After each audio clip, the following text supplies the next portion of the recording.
Speaking of not especially healthy, pandas. Pandas.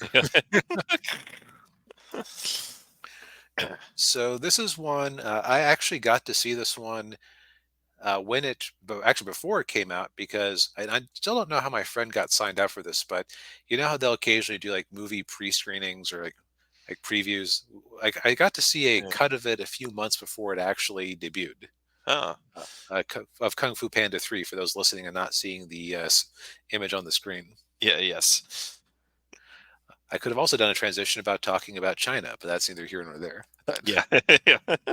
Um, but I remember that it was interesting at the start of it because they had a message saying something to the effect of this movie may contain unfinished special effects.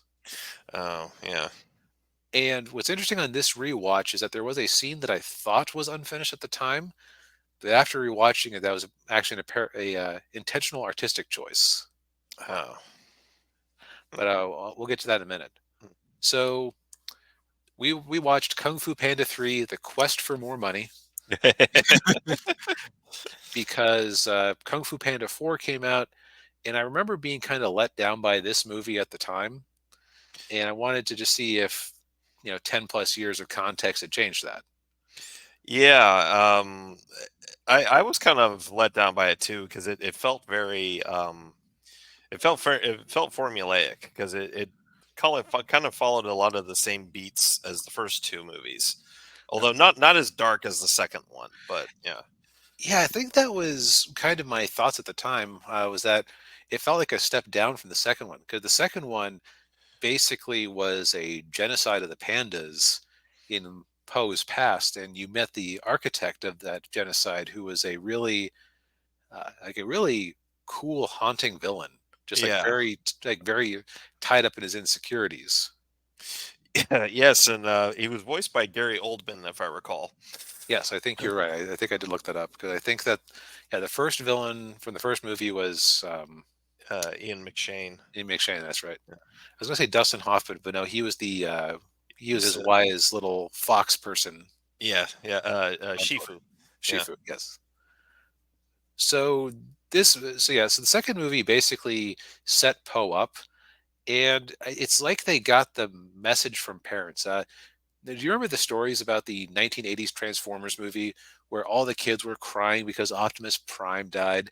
And so yeah, in when the G.I. Joe movie came out a year later, they'd already animated it to have Duke die, but they decided they didn't want to repeat of that. So they hastily edited in a non 80-yard or an 80-yard line with no lip syncing. Hey, we just got a message back. Duke's going to be okay. yeah, This kind of felt like that kind of response, like yeah, parents telling you that movie was good, but my little girl cried because of the scariness, and like, well, let's undo the sacrifice and horror of the previous movie. The pandas are okay. yeah, yeah, yeah. So the movie starts off with they're in the spirit realm, and it's the wise old turtle from the first movie who's in the spirit realm, and AKA dead. aka dead, yeah. And then he encounters oh god, what's the bad guy's name? Starts with a K. You can just call him J.K. Simmons. J.K. Simmons. Okay, yeah, because it's voiced by J.K. Simmons.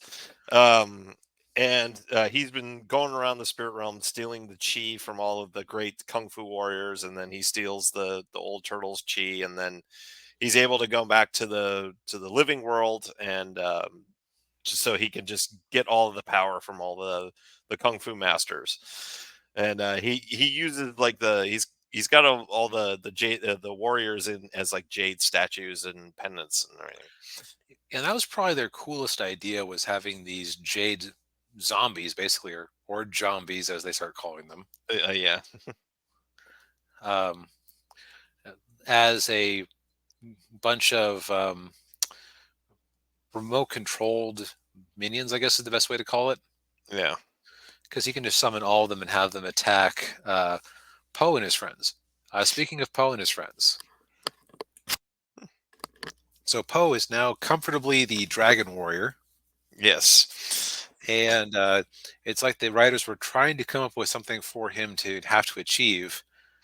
And Mhm. so his master Shifu decides, "Oh, you're going to teach the lessons from now on."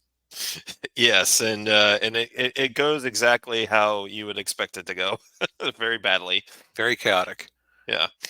And I think the weird thing to me about that is, okay, so Poe is special. He is the Dragon Warrior. He does have a certain natural talent and enthusiasm for kung fu and everything. Mhm. Yeah. And being the Dragon Warrior, I guess it makes sense that he would be Shifu's, heir. Mhm. Yes, and but the problem is he's just not, he's fun-loving panda, fat panda. He's not really a strict guy. Right. And the while they do pay off this lesson later, it felt kind of weird to me that he just gets shoved into the deep end. Like it seems to me that if you're going to have someone take over as your student, you would give them some ideas of how to teach first. Yeah, yeah, well, yeah, and Shifu even tells him. He said, "Oh yeah, I knew you. I knew you were gonna screw it up." Yeah, Like, like thanks a lot, jerk. yeah, yeah, um, yeah. So these two plots collide. It's the Furious Five and Poe versus the Zombies, yes, and there's some cool fight scenes in this movie. yeah, yeah, It's got and some visual flair. yeah, yeah, and he's Poe's kind of geeking out over the zombies, like, "Oh, these guys are legends." Oh, you're Master Porcupine, and you're Master such and such. Oh, you're the Badger Twins. They've got the whatever attack, and then they use the attack on him. He's like, "Yeah, that one." um, it- and so, like Poe's arc in this movie is learning to become a teacher. Mhm. Um, Stop not being quite so full of himself because he was getting kind of full of himself as the Dragon Warrior, Yes, yeah, but also uh, a Bryan Cranston panda arrives in town, yeah, uh, and it's his dad. yes. Yeah, and and they have a very funny little scene in there, which was, I believe, it was in the trailer, where they're like, "Well, I'm looking for my son. Oh, you lost your son? I lost my dad." And they're all Well, kind good of, luck finding him. good luck finding him, and they're all kind of, and then everybody watching this is like, "Oh, come on." And then they figure it out a second later. Yeah. It reminded me of that Simpsons episode where you had the bigger brother, like the big brother guy Oh, play like who was supposed to be Tom Cruise, but Tom Cruise backed out. oh And yeah. like little Pepe, and they're saying, "Oh, I'm gonna go home. Oh, I'm so hungry. Oh, yeah, I'm gonna have this big dinner go to waste." And it's just like Oh the two yeah. of them not figuring out that they should pair Yeah. up. Yeah. It gave me those vibes. Yeah. But the problem is, of course, fighting these zombies is that they are, that you can't exactly punch a jade statue to death. So they Yeah. conclude that Poe needs to become a master of chi, and you learn that this village of pandas were the ones who had who had learned chi in the first place and had taught to Master Oogway and J.K. Simmons the Bull. Right. And J.K. Simmons, yeah, the bull, he wanted to use it for evil instead of for good, and Yep, then they had a fight, and yeah. that's how J.K. Simmons got banished to the Shadow Realm. Yes. Um, and so at that point, Poe goes home to Yes. the Panda Village, and you have a bunch of characters, including one who I think has Down syndrome, who they kind of turn into a joke, and it's like, boy, that Yeah. I don't think people would let you get away with that today. No, I don't think so. Yeah. But themes of the story are Poe has two dads, his adopted and his real one. Yeah. Um, but the duck dad is or goose dad is very jealous the whole time. Yeah. Yeah. Yeah. Um, you find out that this was back when every single animated movie by law had to have the liar revealed subplot. So you find out that the pandas had forgotten how to do chi generations ago. Yes. Yeah. Yeah, and yeah, because Bryan Cranston tells him, "Oh, you can." So, well, I'll teach you how to do it, but in reality, he didn't know how to do it, and he was just Yeah, he what just he wanted because he just yeah, wanted Poe to come home. yeah, But in the end, they pull Chi out of their ass. Poe has a fight with J.K. Simmons in the spirit realm, which I thought the way that they handled it was pretty clever because he tried to use his skadoosh method from the first movie to yeah, banish him, but it only works in the living. So he grabs onto him and skadooshes himself, sends yeah, them both to the shadow realm. yeah, Uh, yeah. And then he gets these superpowers and is flying around, and yeah, yeah, it goes Super Saiyan basically. yeah, Um, and in the end, evil is vanquished. I suppose I should also mention that I mentioned that Poe does like become a teacher. He teaches the pandas how to fight. It's very Magnificent Seven yes, it is, yeah, or Seven Samurai if one prefers, or A Bug's Life if one prefers. or Rebel Moon if one prefers. Nobody prefers Rebel Moon, That's true. but but yeah, I would say that you were right earlier. This movie is very formulaic. Mhm. Feels very safe compared to the previous two.